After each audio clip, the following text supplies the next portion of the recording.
Ambon pa lang, binabaha na ang UAE. Grabe, kamusta kaya ang mga pamilya natin dyan sa Middle East? Paano kaya sila ngayon? Sana maging safe sila.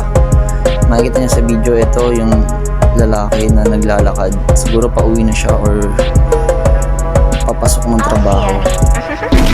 Grabe yung hirap ng dinadanas nila ngayon.